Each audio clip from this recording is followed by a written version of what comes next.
Je crois, donc je parle. Bienvenue dans mes articles en podcast.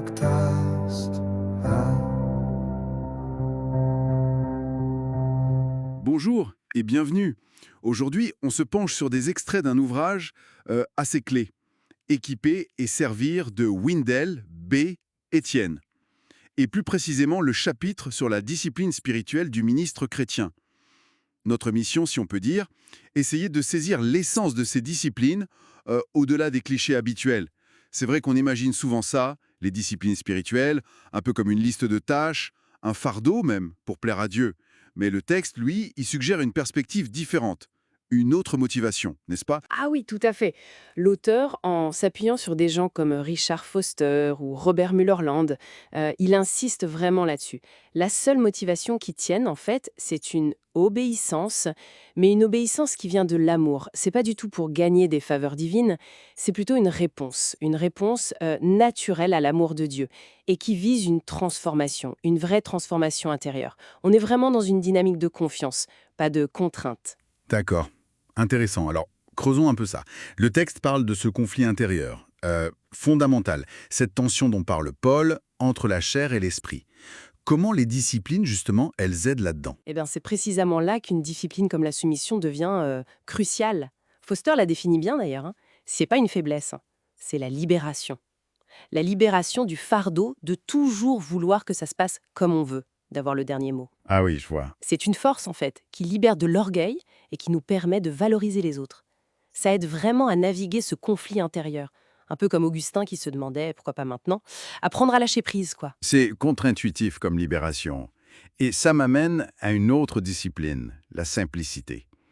On pourrait croire que c'est moins spirituel, peut-être, plus terre-à-terre. Oui, c'est une remarque juste. Et l'auteur, justement, fait bien la différence avec l'ascétisme, qui rejette le matériel. La simplicité biblique, elle est fondée sur autre chose.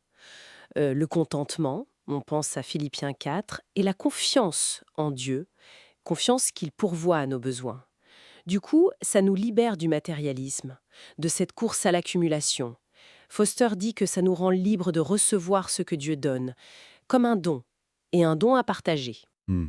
C'est d'abord un état intérieur, en fait, qui mène ensuite à une bonne gestion, une bonne intendance. Voilà qui est clair. Le texte met aussi en garde contre certaines dérives dans le service.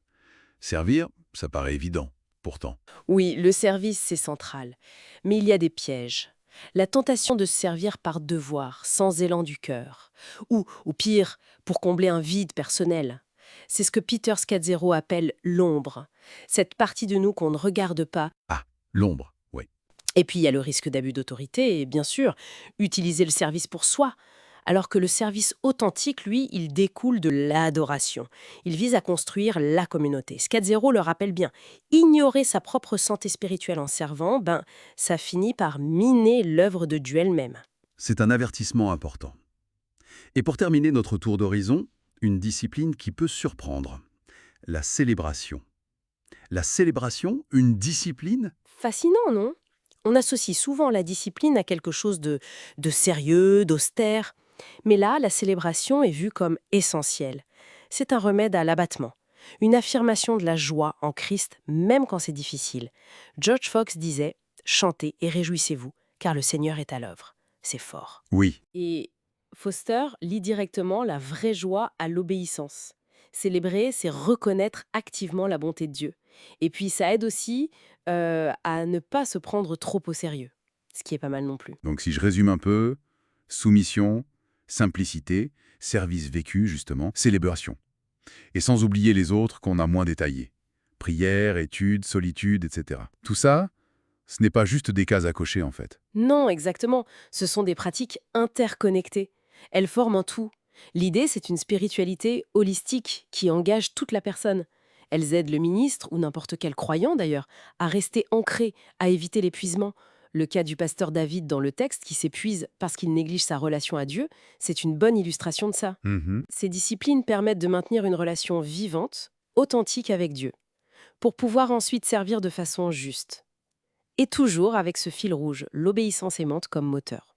C'est une exploration riche, effectivement, bien plus nuancée que l'idée de départ. Ça laisse pensif. Oui, vraiment. Et peut-être une pensée pour continuer la réflexion.